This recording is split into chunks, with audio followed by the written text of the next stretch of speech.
Olá, a tradição da literatura de cordel permanece viva. Hoje vamos conversar com a cordelista e pesquisadora Fanca Santos. Ela faz parte de um grupo de jovens poetas que buscou o cordel como expressão e o renovou respeitando suas bases. Fanca também lidera um movimento que traz à tona as mulheres cordelistas. Na dica de leituras, outras formas poéticas, na análise dos livros Vermelho Amargo, de Bartolomeu Campos de Queiroz, e Sangue Novo, organizado por José Inácio Vieira de Melo. O Leituras conversa agora com Fanca Santos.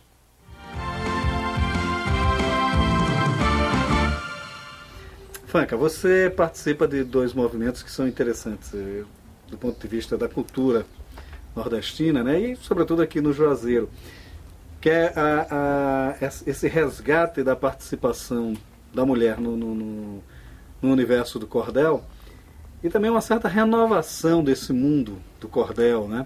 A partir de umas novas leituras dessa manifestação cultural, né? Quer dizer, como é que se dá isso? É verdade, são dois movimentos muito interessantes. Isso começou em final da década de 90.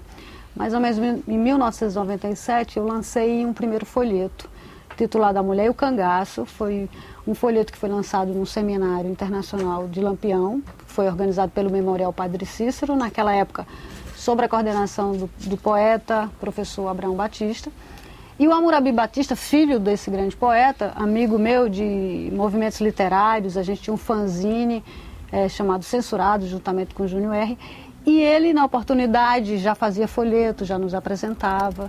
E aí ele disse, Fanca, faz um folheto para esse evento, porque eu estive lá observando e não existe folhetos escrito por mulheres. Seria interessante. Eu disse, não, mas aí eu nem sei, me ensina. E ele foi meu professor, me ensinou, saiu um folheto bastante interessante. Eu fiz uma pesquisa sobre a presença das mulheres no cangaço e daí fiz esse folheto. E tudo começou por aí. Foi quando eu percebi exatamente de que existia uma produção de mulheres muito importante aqui na região do Cariri. Antes desse folheto, eu conhecia um folheto da Salete Maria, da Silva, conhecia o folheto da Sebastiana Gomes de Almeida Job, a Bastinha, conhecia o folheto no mesmo momento da Esmeralda Batista, irmã do Abraão, e eu percebia que havia uma certa produção, pelo menos local, de mulheres produzindo folheto. Inclusive eu, naquele momento já. Então eu percebi uma coisa, por outro lado, na historiografia. Comecei a estudar sobre o folheto, peguei Manuel Diego Júnior, os clássicos da Casa de Rui Barbosa e toda uma série de livros que se produziram sobre o folheto e de repente a mulher não estava focada lá, não havia nenhuma menção à literatura de cordel de autoria feminina. E foi a partir dessa constatação que eu comecei a pesquisar sobre folheto de autoria de mulheres. Agora, há alguma diferença nesses folhetos? Quer dizer, essa sensibilidade feminina, ela de certa forma se mostra mais nesses folhetos? Quer dizer, que leitura a própria mulher faz desse universo? Como é que se dá isso? Há uma certa dessemelhança, digamos assim, entre a poética feminina e a poética masculina no cordel? Existem dois movimentos aí nesse sentido também, porque há aquelas poetisas que trabalham com uma perspectiva que já existe do que é folheto, dentro de toda uma visão de tradição, e aí repete um pouco esse discurso, esse imaginário, com temáticas que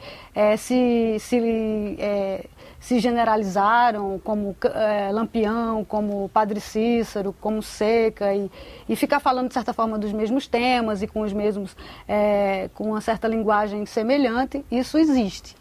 Mas, por outro lado, existe uma ruptura com essas temáticas, existe uma produção de autoria que já é muito mais reflexiva e eu diria que existem os dois movimentos. Há aquelas mais tradicionais, mas há aquelas que rompem completamente com a tradição, como é o caso da Salete Maria da Silva, que faz uma produção de autoria muito voltada para a questão das minorias, sobretudo a violência contra a mulher. Ela tem uma perspectiva poética bastante política, né?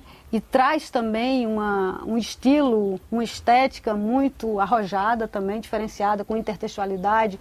E eu acho que tem a ver com com esse projeto que a segunda pergunta que você me fez, que é em relação ao movimento da nova geração de cordelistas, que tem a ver com a Sociedade dos Cordelistas Malditos, um conceito diferente, não diria novo, mas diferente de se fazer a poesia do folheto.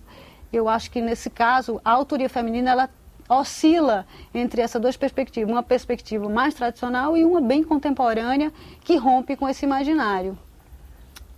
Uhum. Agora, é interessante porque, do ponto de vista do universo cordelista mesmo, há uma certa masculinidade reinante aí, né? Pelo menos o que eu conheço da tradição do cordel, eu pelo menos nunca tinha lido cordel de mulheres, né? Pelo menos nunca tinha tido acesso a isso quando eu tive um trabalho maior com a literatura de cordel lá pela década de 70. Né? Quer dizer, isso, de certa forma, também é um movimento novo, essa presença feminina no cordel.